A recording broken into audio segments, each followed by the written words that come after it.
AB form देताना देखील पक्षाने आमच्या नावाची दखल घेतली आणि रद्द करताना देखील पक्षाच्या वरिष्ठांपर्यंत आमचं नाव गेलं, या गोष्टीचं एक समाधान आहे, बाकी काही नाही आहे. कारण मला कोणालाही आजही मी भारतीय जनता पक्षातच आहे, आजही मी भारतीय जनता पक्षासाठीच कार्यरत आहे. निवडणूक लढवताना माझ्याकडे देखील एक आठवड्या अगोदर माझ्याकडे काही लोकांची कुणकुण चालू होती, भास्कर साहेब तुमची सीट कापली जाणार आहे, बघा थोडे सतर्क राहा, आमच्या पक्षात या, आम्ही तुम्हाला एबी फॉर्म देतो. शेवटच्या 2 दिवसात पण मी कोणाचं काही ऐकलं नाही, कारण माझा पूर्णपणे भारतीय जनता पक्षावर विश्वास होता, विश्वास आहे आणि विश्वास यापुढेही राहील. नमस्कार, मी नम्रता. विजन महाराष्ट्र न्यूजमध्ये तुम्हा सर्वांचं स्वागत. ठाण्याच्या राजकारणात सक्रिय असलेले आणि समाजाशी घट्ट नाळ जोडलेले असं व्यक्तिमत्व आज आपल्यासोबत आहे. त्यांचं नाव आहे भास्कर बेरी शेट्टी. खरं तर रागिनी भास्कर बेरी शेट्टी यांनी 2017मध्ये ठाण्यातील प्रभाग क्रमांक 5चं नगरसेविका म्हणून पद भूषवलं. या प्रभागाचा कायापालट केला. मात्र 2026च्या निवडणुकीत असं चित्र बदललं की त्यांना अपक्ष उमेदवारी लढवावी लागली. मात्र या निवडणुकीच्या काळानंतर तब्बल 4 महिन्यात भास्कर बेरी शेट्टी आणि संपूर्ण बैरी शेट्टी परिवारानं राजकीय संन्यास घेतलाय का, असा प्रश्न किंवा अशा चर्चा सध्या रंगू लागल्यात. या संदर्भात आपण भास्कर बेरी शेट्टी यांच्याशी आज मनमोकळ्या गप्पा मारणार आहोत, संवाद साधणार आहोत. नेमकी या महापालिका निवडणुकीत असं घडलं काय आणि 4 महिने नक्की ते कुठे होते, या संदर्भात आज आपण त्यांच्याशी सविस्तर गप्पा मारणार आहोत. विजन महाराष्ट्र न्यूजमध्ये तुमचं स्वागत आहे. काय सांगाल, 2026ची ठाणे महापालिका सार्वत्रिक निवडणूक आणि या निवडणुकीत वेगळं चित्र पाहायला मिळालं, अपक्ष उमेदवारी लढवावी लागली, काय एकंदरीत सांगाल याबद्दल? नमस्कार.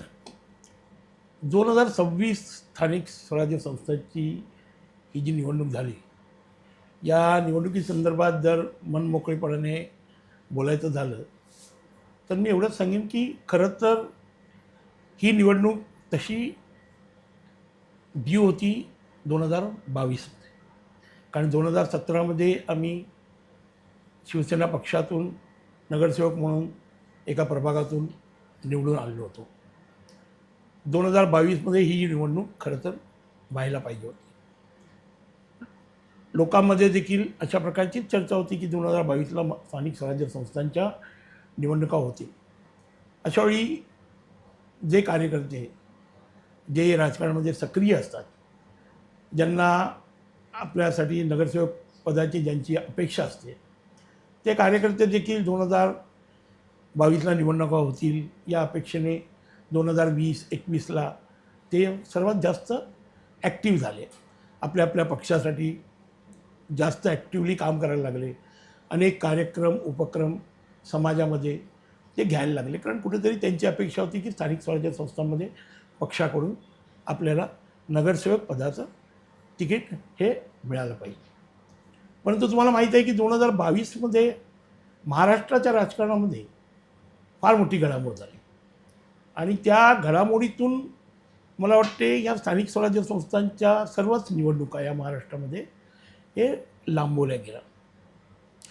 त्या अशा प्रकारे लांबवल्या गेल्या की त्या सुरुवातीच्या काळात तर अतिशय इनडेफिनेट वाटत होतं की निवडणूक स्थानिक स्वराज्य संस्थांची होणार की नाही होणार, कधी होणार, अशा प्रकारचे त्या संभ्रमात जनता देखील होती, कार्यकर्ते देखील होते. परंतु अचानकपणे मला वाटते 2026मध्ये 1 महिना अगोदरच अशा प्रकारचं एक मुख्यमंत्री महोदयांकडनं घोषणा करण्यात आली की जानेवारी महिन्यात या निवडणुका स्थानिक स्वराज्य संस्थांच्या घेतल्या जातील.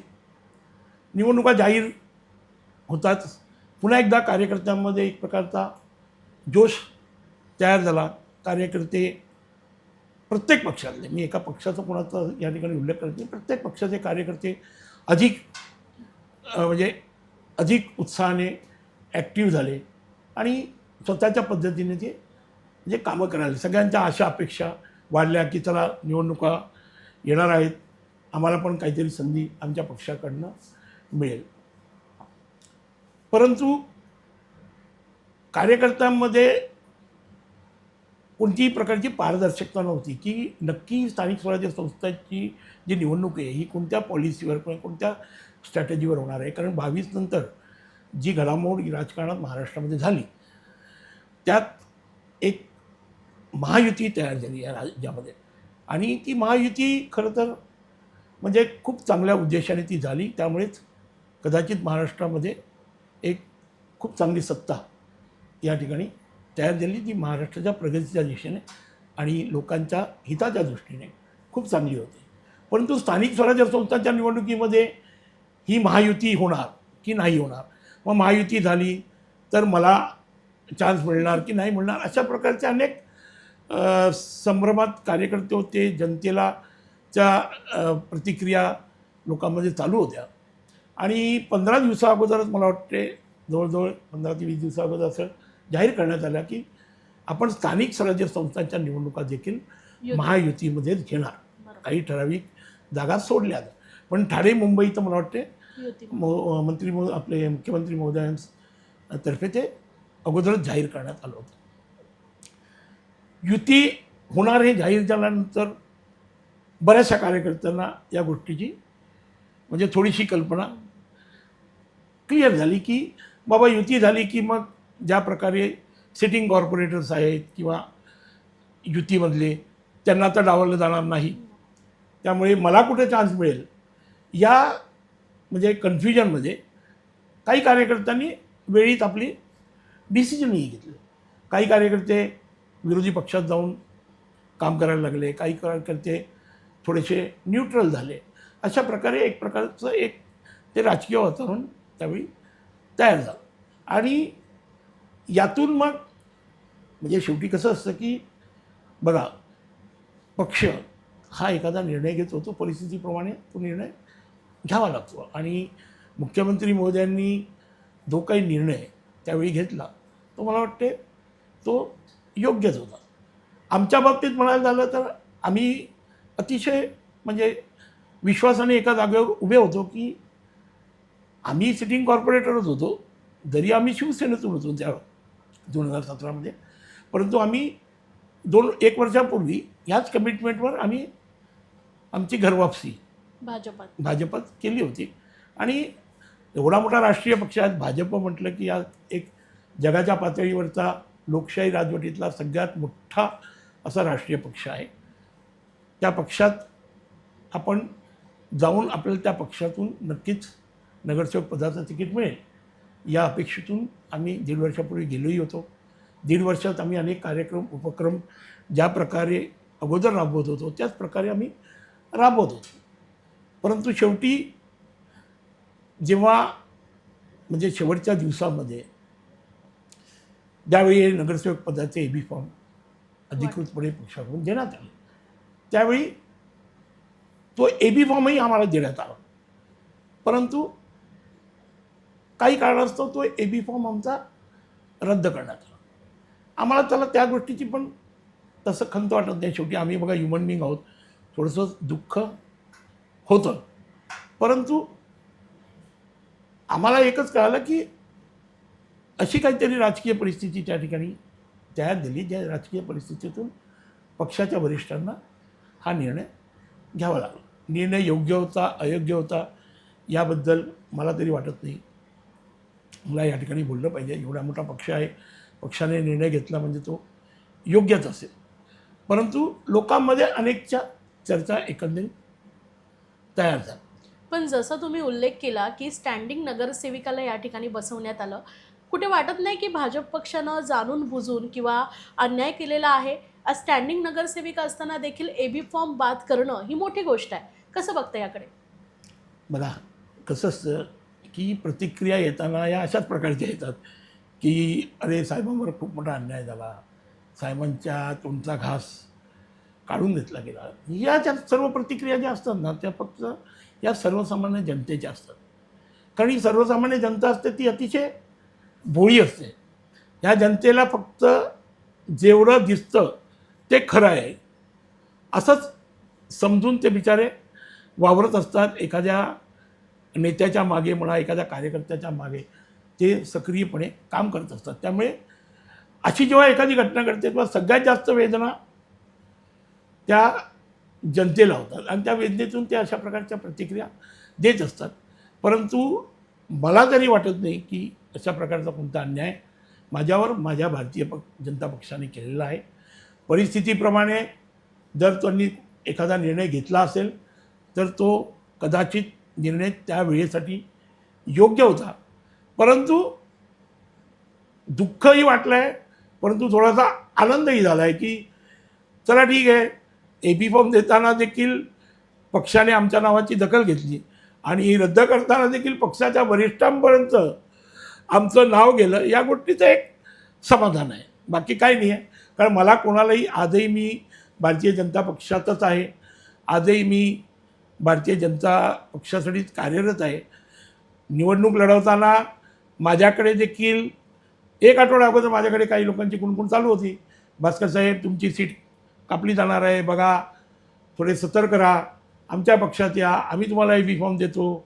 शेवटच्या 2 दिवसात पण मी कोणाचं काही ऐकलं नाही, कारण माझा पूर्णपणे भारतीय जनता पक्षावर विश्वास होता, विश्वास आहे आणि विश्वास यापुढेही राहील. अपक्ष माघार न घेता अपक्ष उभं राहण्याची जी भूमिका होती ती केवळ याच्यासाठी होती की जेवढ्या लोकांनी माघार घेतली त्यांच्याबद्दलचे भरपूर प्रतिक्रिया तयार झाल्या की कोणी पैसे घेऊन माघार घेतले, जे दुसऱ्या पक्षात गेले त्यांच्याबद्दल भरपूर काही म्हणजे प्रतिक्रिया लोकांच्या आल्या. मग या सगळ्या प्रतिक्रिया घेण्यापेक्षा आपण ठीक आहे कोणत्याही पक्षाच्या विरोधात जात नाही आहे, आपण एक अपक्ष म्हणून फक्त आणि फक्त ही निवडणूक लढवायची. जिंकायच्या उद्देशाने मी निवडणुकीत भागच घेतला नाही, कारण पॅनलमध्ये एक 4च्या पॅनलमध्ये अपक्ष उमेदवार निवडून येणं एवढं सोपं नाही. आणि एवढी मोठी महायुती जेव्हा एकत्र आली होती आणि मी देखील त्या महायुतीचाच एक भाग होतो, परंतु जनतेमध्ये माझ्याबद्दलचा अविश्वास निर्माण होता कामा नये. बघा, एक संधी गेली म्हणजे कायमची गेली असं म्हणता येत नाही. पुन्हा आम्हाला संधी घ्यायचीच आहे. परंतु जर अशा प्रकारची मी भूमिका घेतली असती तर कदाचित तो जनतेचा माझ्यामागे फार मोठा विश्वास आहे गेल्या 15 वर्षाला, तो विश्वासाला कुठेतरी तडा गेला असता. त्या उद्देशाने आम्ही फक्त आणि फक्त लढायचं. मंत्री महोदयांच्या पत्नीसमोर जिंकणार या अपेक्षेने मुळीच उभा राहिलो नसतो, परंतु माझी जी काही जनता माझ्या पाठीची होती त्यांचं समाधान व्हावं आणि त्यांचा विश्वास कुठेही विश्वासाला तडा जाता कामा नये यासाठी ती अपेक्षित उमेदवारी घेतली. पण जसा तुम्ही उल्लेख केला की ज्यावेळेस युती झाली तेव्हा अनेकांनी वेगवेगळ्या पक्षात उड्या घेतल्या तिकिटीसाठी, मग आपण अपक्ष उमेदवारीचा पर्याय निवडला कारण अनेक पक्ष त्यावेळी ऑफर करत होते, अनेक पक्षाकडून ऑफर्स देखील येत होत्या असा उल्लेखही आपण केला. काय कसं बघतं याकडे? नाही, पक्षाकडून जरी ऑफर, मला बघा शेवटी आपण एखाद्या पक्षामध्ये कार्य करत असतो किंवा त्या पक्षासाठी आपली काहीतरी लॉयलिटी असायला पाहिजे आणि त्या लॉयलिटीतूनच आम्ही मधल्या काही काळात काही निर्णय योग्य होते अयोग्य होते त्या संदर्भात मला वाटत नाही की आता बोलायची तशी गरज आहे. कारण आता एकंदरीतच महाराष्ट्रातलं राजकारण हे अशा प्रकारे झालं आहे की एक महायुतीमधून एक खूप मोठी ताकद आज या महाराष्ट्रामध्ये राजकारणात तयार झालेली आहे आणि त्या ताकदीबरोबरच आपणही राहायचं. बघा शेवटी कसं असतं की प्रवाहाच्या विरोधात राहून तुम्ही लोकांची कामं नाही करू शकत. तुम्हाला जर खरंच पुन्हा एकदा जर समजा लोकांची कामं करायची आहेत, प्रगतीच्या मार्गावर जर चालायचं असेल तर प्रवाहाबरोबरच राहायचं आहे. आणि भारतीय जनता पक्ष हा एकमेव असा एक पक्ष आहे की जो हिंदुत्ववादी पक्ष आहे आणि राजकारणात सगळ्यात मोठा पक्ष आहे आज भारतातल्या राजकारणामध्ये. आज दिवसेंदिवस जर तुम्ही पाहायला गेलं तर मोदी साहेबांच्या नेतृत्वाला जनमत हे 2014पासून जर तुम्ही पाहिलं तर मोदी साहेबांच्या नेतृत्वाचं जनमत दिवसेंदिवस वाढत आहे. कारण सन्माननीय प्रधानमंत्री नरेंद्रजी मोदी साहेबांनी आपल्या या देशाला जे घडवलेलं आहे ते प्रत्येक स्तरातील लोकांसाठी म्हणजे भाग्यशील आहे आणि प्रगतिशील देखील आहे. त्यामुळे आज बघा ना, आता परवा जो काही रिझल्ट आला त्या रिझल्टमध्ये म्हणून काय पाहिलं, 67 वर्षानंतर पश्चिम बंगालमध्ये आज सत्तेचा कायापालट होतो आणि भारतीय जनता पक्ष निवडून येते. याचा अर्थ काय आहे, म्हणजे भारतीय जनता पक्षात आज जे कोणी राज्यकर्ते आहेत त्या राज्यकर्त्यांनी जी कामे केलेली आहेत त्या कामातूनच हा अशा प्रकारचा निर्णय झालेला आहे. त्यामुळे मला तरी वाटतं की यात कोणत्याही प्रकारची कोणाची चूक नाही आहे. आपण आहे त्या परिस्थितीत आजही कार्यरत आहोत आणि कार्यरत अशाच प्रकारे राहू. सर, जसं तुम्ही उल्लेख केला, आपण कार्यरत आहोत आणि कार्यरत राहणार. पण निवडणुका झाल्या, 4 महिने उलटून गेले, आपण कुठे सक्रिय दिसला नाही. त्यामुळे राजकीय संन्यास घेतलाय का, अशा चर्चा रंगू लागल्यात. कसं बघता या चर्चांकडे? नाही, थोडासा या बाबतीत लोकांचा गैरसमज आहे. कारण मला वाटतं जानेवारी महिन्यात निवडणुकांचा म्हणजे रिझल्ट आला. आता मला तुम्हाला एक गोष्ट सांगायची आहे, जी खूप महत्त्वाची आहे, की आम्ही कधीही राजकारणातून व्यवसाय केला नाही. आम्ही व्यवसाय हा विषय वेगळा आहे आमचा आणि आमच्यासाठी राजकारण हा विषय थोडासा वेगळा आहे. राजकारणात येऊनही आम्ही समाजकारणाच्या उद्देशाने राजकारणात आलो होतो. माझ्या व्यवसायामध्ये आज मी गेली 35 वर्ष, आज माझा खूप मोठा व्यवसाय आहे आणि त्या व्यवसायामध्ये खरं तर माझं जानेवारी, फेब्रुवारी, मार्च, एप्रिल हे जे 4 महिने आहेत ते अतिशय महत्त्वाचे असतात. त्याच्यात जानेवारी, डिसेंबर आणि जानेवारी हा महिना माझा या राजकारणामुळे बरोबर. कम्प्लिटली स्पेंड झाला. त्यामुळे रिझल्टच्या नंतर लगेच पुन्हा एकदा आपण व्यवसायात कशा प्रकारे ॲक्टिव्ह होऊ शकतो त्याला थोडीशी प्रायोरिटी देऊन आम्ही 1-2 महिने मी खरं तर आउट ऑफ इंडियाच होतो, बाहेरच गेलो होतो परदेशात.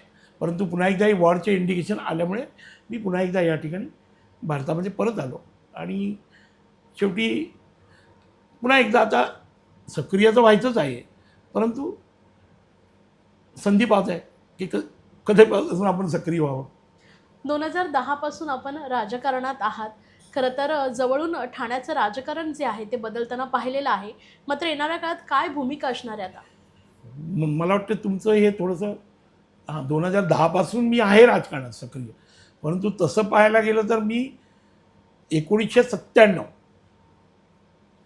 पासूनच राजकीय लोकांबरोबर आहे. थोडंसं त्याच्याबद्दल सांगेन की मी 1993 ॲक्च्युली मी ठाण्यामध्ये आलो होतो. पूर्वी मी मुंबईत राहत होतो. 1997ला पहिली ठाणे महानगरपालिकेची निवडणूक आम्ही आमच्या डोळ्याने पाहिली. त्यावेळी मी हनुमंत जगदाळे, आज खूप मोठे राज्यकर्ते आहेत ते ठाण्यातले आणि स्वतः बिझनेसमॅन देखील आहेत, माझे खूप चांगले मित्र आहेत. त्यांच्या संपर्कात मी 1993 पासून आलो होतो आणि त्यांच्या माध्यमातून मी म्हणजे खरं सांगतो तुम्हाला की त्यावेळी म्हणजे कॅडबरीच्या या भागात एक शेठ म्हणून ओळखली जाणारी जर व्यक्तिमत्व होतं आणि एक आदर्श व्यक्तिमत्व म्हणून ओळखलं जाणारी जी व्यक्तिमत्व होतं ते म्हणजे हनुमंत जगदाळे शेठ. 1997ला जी निवडणूक स्थानिक स्वराज्य संस्थांची लागली त्यावेळी 100% हे माहिती होतं. त्यावेळी राष्ट्रवादी आणि काँग्रेस अशी काही वेगळी पक्ष नव्हते. काँग्रेसमध्ये जगदाळे शेठ ॲक्टिव्ह होते आणि जगदाळे शेठनाच काँग्रेसचा अधिकृत उमेदवारी मिळणार आणि त्याची तयारी आम्ही कार्यकर्ते म्हणून त्यांच्या पाठीशी करतच होतो. परंतु तुम्हाला माहीत असेल की कदाचित एकदा आव्हाडसाहेबांनी आपल्या भाषणात सांगितलं होतं की प्रताप सरनाईकला राजकारणात मी आणलं. तर हे खरं आहे, म्हणजे हे आम्ही आमच्या डोळ्यांनी पाहिलं आहे, आम्ही अनुभवलं आहे. कारण 1997ला जी काँग्रेसची अधिकृत ए बी फॉर्म जो जगदाळे शेठना मिळाला पाहिजे होता तो ए बी फॉर्म रात्री दिल्लीला जाऊन आव्हाडसाहेबांनी प्रताप सरनाईकसाठी आणला, हे तितकंच खरं आहे. त्यामुळे जरी आव्हाडसाहेब जे म्हटले भाषणात की प्रताप सरनाईकला राजकारणात आणणारा मी, ते काही खोटं नाही. आणि त्यातून त्या निवडणुकीमध्ये जगदाळे शेठ पडले, हरले काही ठराविक मताने. परंतु त्याच्यानंतर लगेच त्यांना स्वीकृत नगरसेवकपद देण्यात आलं आणि आज मला तरी वाटते की हनुमंत जगदाळे हे ठाणे महानगरपालिकेचं एक अतिशय आदर्श व्यक्तिमत्व आहे आणि एक खंबीर अशा प्रकारचं एक त्यांचं व्यक्तिमत्व आहे आणि ते पक्षासाठी त्याच दिशेने कार्यरती आहेत. आज थोडंसं बोलायचं तर मी खरं तर म्हणजे जगदाळे साहेबांच्या सानिध्यात अनेक राज्यकर्त्यांबरोबर तसा मी म्हणजे खूप माझी जवळीक होती. प्रताप सरनाईक देखील त्या निवडणुकीनंतर माझ्याशी त्यांची एक मैत्रीचं नातं होतं खूप जवळचं. 2000 मला वाटते 2002ची दुसरी निवडणूक जेव्हा 3चं पॅनल झालं होतं त्यावेळी प्रताप सरनाईक काही कारणास्तव त्या पॅनलमधून निवडून आले नाही, पडले होते.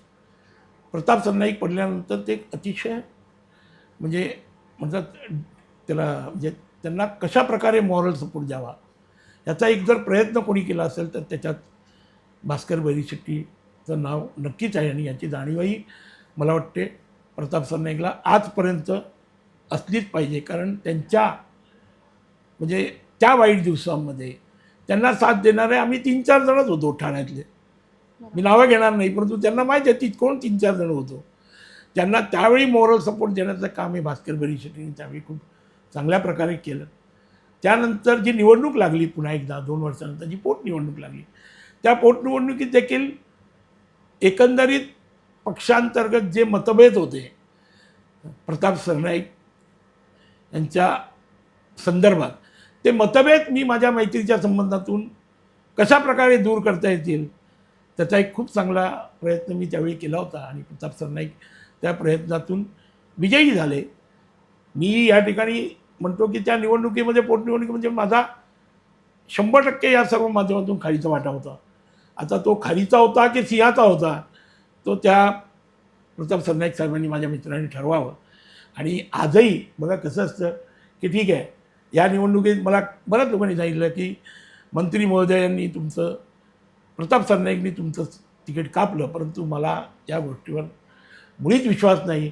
कारण प्रताप सरनाईकांना माझी मैत्री आणि माझ्या मैत्रीची जाणीव ही नक्कीच त्यांच्या मनात आहे. हे कार्यकर्त्यांनी उठवलेले सगळे न्यूज आहेत.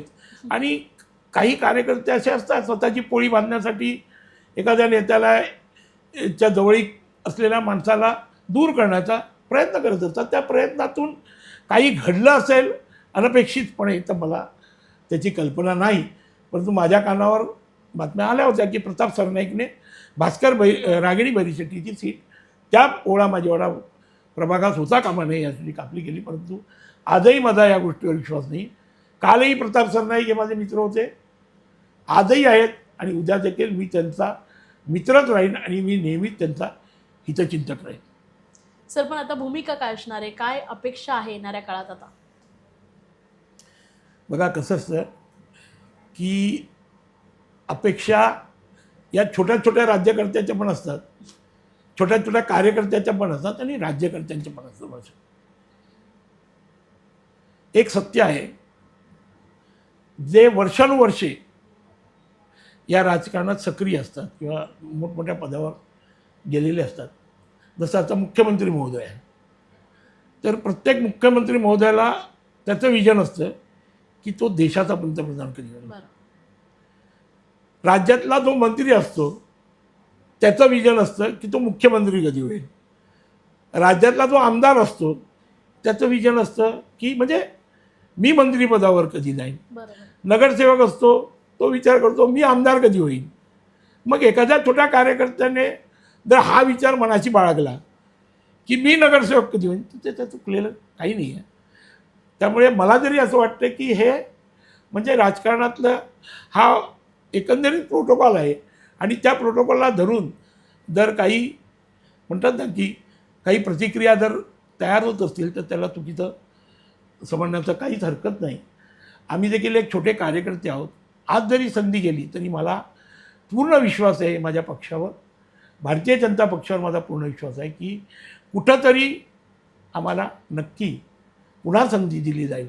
आणि या अपेक्षेतूनच मी पुन्हा एकदा आजही कार्यरत आहे. आजही मी भारतीय जनता पक्षाचे अनेक मीटिंग्स अटेंड करत आहे. माझं जे पद आहे उपजिल्हा प्रमुख ते आजही कार्यरत आहे आणि त्या पदाच्या माध्यमातून पक्षाच्या माध्यमातून आजही मला जी काही जबाबदारी देण्यात येईल ती जबाबदारी पूर्णपणे हे बैरीशेट्टी कुटुंबीय सांभाळण्याची बैरीशेट्टी कुटुंबियांची तयारी आहे.